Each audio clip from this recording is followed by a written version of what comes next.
Eu queria, antes do tema que vou abordar nessa tarde, eu não poderia deixar de me manifestar sobre essa grave ocorrência que foi esse episódio que se traduziu na interdição decorrente de algumas unidades produtivas, decorrente da operação chamada Carne Fraca. Todos têm já apontado os danos econômicos decorrentes dessa operação. Evidentemente que o Brasil agora e essa casa tem o dever de poder, de forma ágil, oferecer nesse quadro de crise um conjunto de iniciativas que possam, de alguma forma, concorrer para mitigar os prejuízos, imensos prejuízos que decorreram dessa operação. E fica para todos nós a reflexão de que como é possível imaginar que uma operação dessa, conduzida dessa forma, possa, ao final, produzir danos tão graves. Há algo, meu caro presidente Medeiros, que talvez nos aponte a necessidade de que alguns mecanismos de controle institucional possam ser adotados de modo a que não fiquemos à mercê inteiramente de uma dinâmica como essa que foi estabelecida nessa operação. Muitos já disseram, e nessa tarde aqui, o orador que me precedeu, o nobre senador Jorge Viana, como é que uma operação que se desenrola durante 2 anos e que tem como foco o combate à corrupção, que nós todos apoiamos e que deve se constituir numa preocupação e num foco permanente da Polícia Federal, do Ministério Público, das instituições, como é que uma operação dessa se desenrola durante 2 anos, quando de algum modo ela tinha uma interface com essa questão da saúde e dos aspectos, vamos dizer, da segurança sanitária e do controle sanitário? Ora, se há algo que possa repercutir nesse ambiente, é evidente que você precisa dar respostas rápidas, no sentido de que o próprio processo de investigação pudesse, de maneira até cirúrgica, produzir já uma intervenção tempestiva, de modo a evitar danos, seja aqueles para quem consome esses bens, seja também para o conjunto da economia. Então, eu acho que esse episódio deve servir para que façamos uma reflexão. Como evitar que processos dessa natureza se repitam? É importante sempre lembrar que o agronegócio brasileiro, e nesse segmento de produção de proteínas, é algo que se constitui numa referência internacional. O Brasil é hoje um grande produtor de proteínas. Nós temos hoje uma participação, por exemplo, em carne bovina. O Brasil tem uma participação de mais de 20% no mercado internacional. E quando falamos, por exemplo, de frango, o Brasil representa 40% das exportações mundiais. Tivemos o ano passado uma receita de quase 14 bilhões de dólares, que se distribui mais ou menos com uma participação quase equilibrada entre carne bovina e carne de frango. O Brasil exporta quase 5 bilhões de dólares de carne bovina e quase 6 bilhões de dólares de carne de frango e mais quase 2 bilhões de dólares de carne suína. Portanto, esse conjunto representa quase 20% das exportações do agronegócio brasileiro, que representa hoje 90 bilhões de dólares, que é algo muito expressivo na balança comercial brasileira.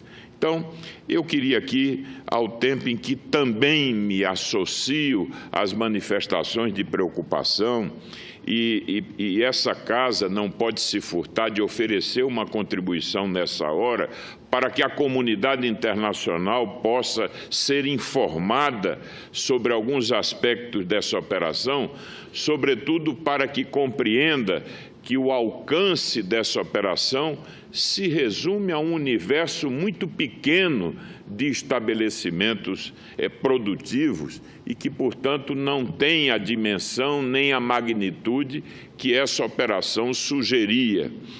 Mas ficamos aqui todos com a responsabilidade de poder, junto ao governo, nessa hora, oferecermos a nossa contribuição para que os prejuízos decorrentes, lamentavelmente, dessa operação não sejam maiores e, portanto, não imponham custos mais altos à sociedade brasileira.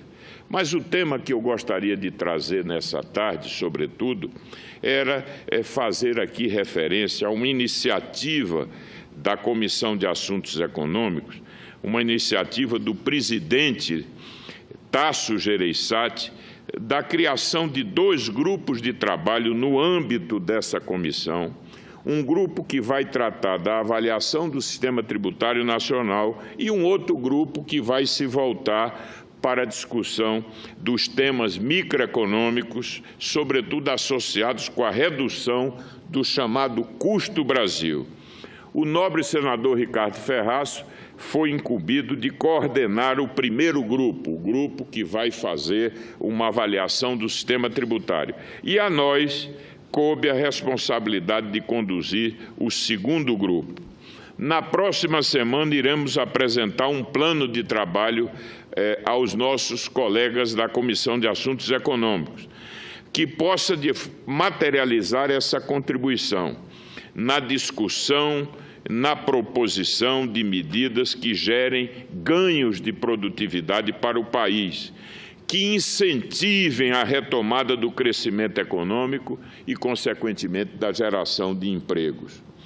No curto prazo, nós temos que reconhecer que a economia dá sinais tênues de recuperação.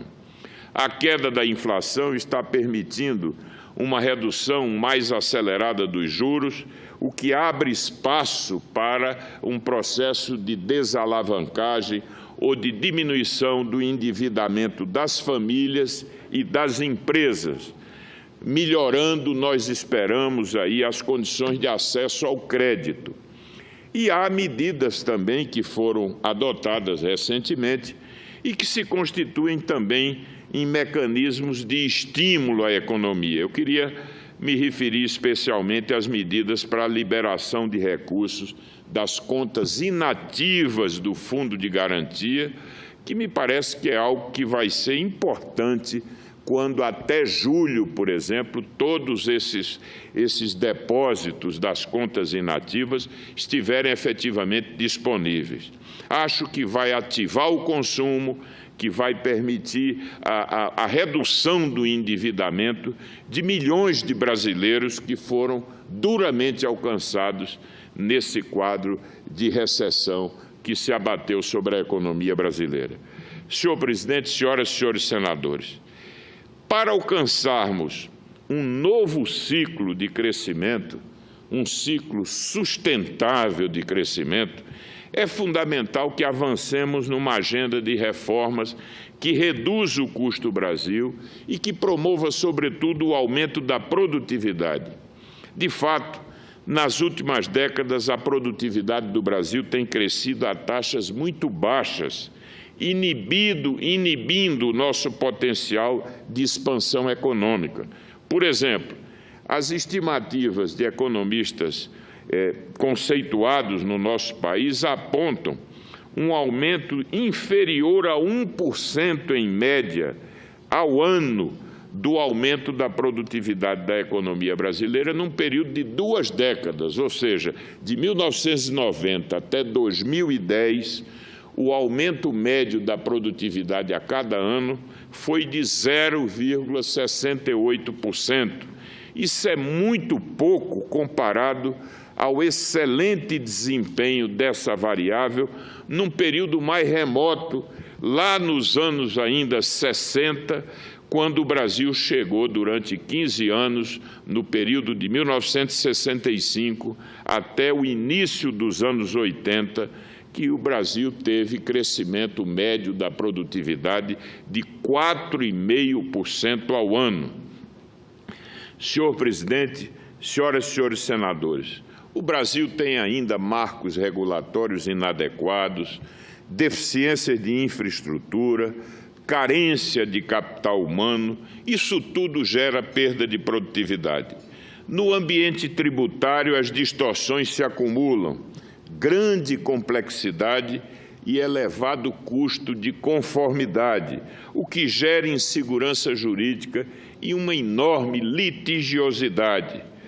O nosso sistema tributário é pouco transparente, produz distorções alocativas e traz enormes prejuízos à competitividade nacional. Por outro lado, esse cenário demonstra que há um espaço enorme para que possamos obter ganhos de produtividade por meio de reformas microeconômicas, que são reformas operadas de forma mais próxima da chamada economia real, que melhoram o ambiente de operação das empresas e que, portanto, estimulam essa energia empreendedora que o nosso país tem.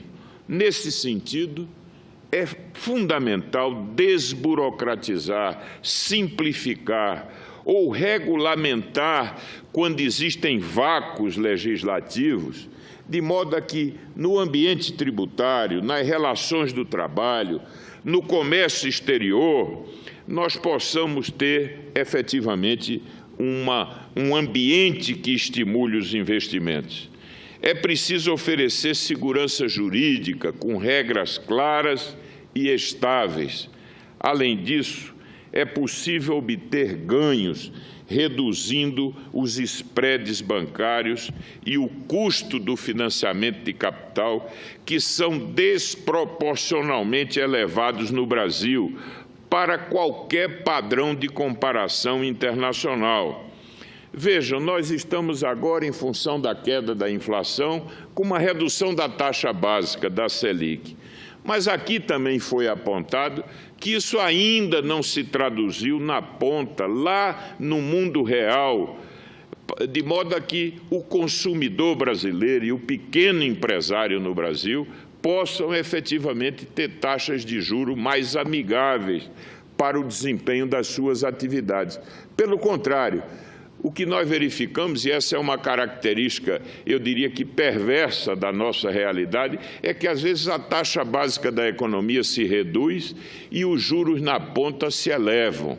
Ora, isso é quase que uma patologia.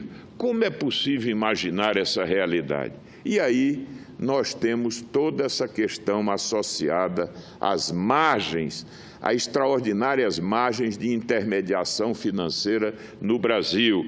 O que significa isso? É tudo que o banco agrega à taxa básica e que, ao final, produz a taxa final que o consumidor paga, que o brasileiro paga no cartão de crédito, que o pequeno empresário paga para descontar a duplicata, para financiar minimamente as suas atividades. E por que é que o Brasil tem taxas tão extravagantes? E aí é essa discussão que nós, na Comissão de Assuntos Econômicos, vamos poder levar a efeito para, ouvindo os setores da economia, dialogando com o Banco Central, que tem responsabilidade de oferecer uma agenda para redução sustentável e consistente desses custos, nós vamos atuar firmemente para criar na economia brasileira um novo padrão de financiamento, que seja compatível com esse novo ciclo econômico que nós queremos inaugurar no Brasil. E aí, essa discussão é densa, é uma discussão multifacetada. Nós temos que discutir a questão, por exemplo, da concentração bancária no Brasil. 5 bancos apenas respondem por 75% do crédito no Brasil. Então, nós temos um sistema que não é concorrencial e, por isso mesmo, há essa rigidez no que diz respeito às margens de intermediação do sistema financeiro. Nós vamos discutir a questão da tributação sobre a intermediação financeira. E aí cabe dizer que alguns ingenuamente supõem que quando se tributa as intermediações, nós estamos tributando os bancos. Não, nós estamos tributando o tomador do crédito, porque os bancos repassam esses custos lá na ponta para o tomador do crédito. E aí nós vamos discutir o regime de depósitos compulsórios, de recolhimentos que são feitos sob a base dos depósitos, são recursos que você tem que recolher para atender à própria política de expansão monetária. Nós vamos discutir, por exemplo, essa relação entre a inadimplência, o nível de inadimplência e a questão da taxa de juros, porque, frequentemente, no debate, muitos querem explicar essa anomalia dos spreads no Brasil, dizendo que é porque existe no Brasil uma grande inadimplência, etc. Será que ao longo, que historicamente há uma correspondência efetiva entre uma relação de causalidade que possa ser tão nitidamente identificada ou não? Portanto, essa é a discussão, esse é o tema que nós vamos, junto com outras questões da agenda microeconômica, vamos focalizar nesse trabalho da CAI. Senhor presidente, senhoras e senhores senadores, muitas medidas que afetam esse ambiente microeconômico já estão em tramitação no Congresso Nacional ou dependem da decisão do Executivo, que podem realmente fomentar a melhoria desse ambiente de negócio. O primeiro conjunto de proposições compreende ações de simplificação, de desburocratização de procedimentos e segurança jurídica para a tomada de decisão dos negócios. A eliminação de entraves burocráticos que gera ganhos no processo produtivo, além de estimular a formalização. Esta, por sua vez, está associada a maiores níveis de produtividade e um ambiente de competição mais equânime. No período em que estive à frente do Ministério do Desenvolvimento, Indústria e Comércio, foi encaminhada ao Ministério da Fazenda uma série de propostas que estão sob análise da Receita Federal, com o fim de conseguirmos evitar a duplicação de informações exigidas nas obrigações acessórias federais, o aprimoramento do processo de compensação tributária federal e a unificação da nota fiscal de serviços, da nota fiscal eletrônica. Também registro com satisfação a conclusão de mais uma etapa do Portal Único do Comércio Exterior. Aliás, houve hoje uma solenidade para anunciar o Portal Único do Comércio Exterior, um novo procedimento do comércio exterior. Eu queria apenas fazer um registro, que esse é um projeto que tem, meu caro senador Medeiros, mais de 3 anos. Por exemplo, desde 2015, já se fez a primeira etapa de anexação eletrônica dos documentos. E agora é o redesenho dos processos de exportação e de importação. Eu quero louvar o fato de que o governo do presidente Temer entendeu a prioridade e a importância desse projeto, que vai reduzir os tempos de processamento de exportação, em linha com o acordo que a OMC fez, que é o chamado Acordo de Facilitação de Comércio.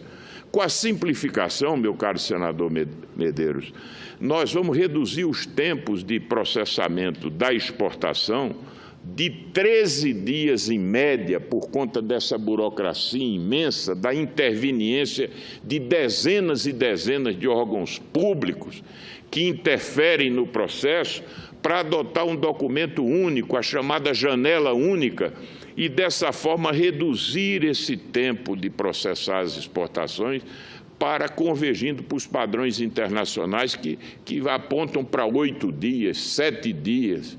Então, é importante priorizar essa ação de implantação do Portal Único do Comércio Exterior.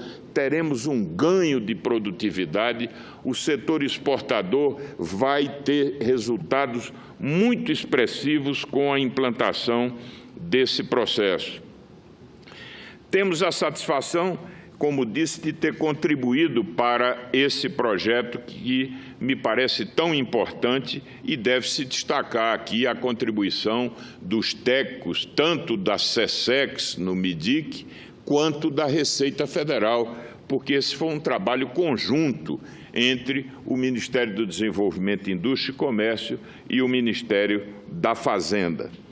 Senhor presidente, senhoras e senhores senadores, no Congresso, tramito ainda matérias que vão no mesmo sentido, como o projeto que simplifica e suprime exigências desnecessárias nos procedimentos administrativos no âmbito da União, como reconhecimento de firmas ou autenticação de documentos. Em suma, vamos desembaraçar a vida do cidadão comum no Brasil. Outra iniciativa é o PLC 69, define um rito próprio para a aplicação do Instituto da Desconsideração da Personalidade Jurídica, para definir de forma clara em que situações se pode separar o patrimônio das empresas do patrimônio dos sócios. Isso é algo muito importante para estimular os investimentos. Também é urgente tornar efetiva a regulamentação da Lei Complementar 147, que prevê trâmite especial e simplificado, preferencialmente eletrônico, para o processo de abertura, registro, alteração e baixa da microempresa e empresa de pequeno porte. Essa agenda, toda essa agenda que aqui podemos apontar, é um caminho irrecusável para que o país possa construir um melhor ambiente de negócios, garantir previsibilidade e segurança jurídica e estimular investimentos essenciais para a retomada do crescimento da nossa economia. Portanto, senhor presidente, ao encerrar, eu gostaria mais uma vez de me congratular com essa iniciativa da CAI, que, a meu ver, é auspiciosa, porque marca o compromisso dessa Casa, do Senado Federal, de poder dar uma contribuição qualificada ao avanço dessa agenda, que é uma agenda multifacetada, mas é uma agenda fundamental para que o país possa realmente inaugurar um ciclo de crescimento econômico sustentável. Era esse o nosso pronunciamento. Eu agradeço a tolerância da mesa.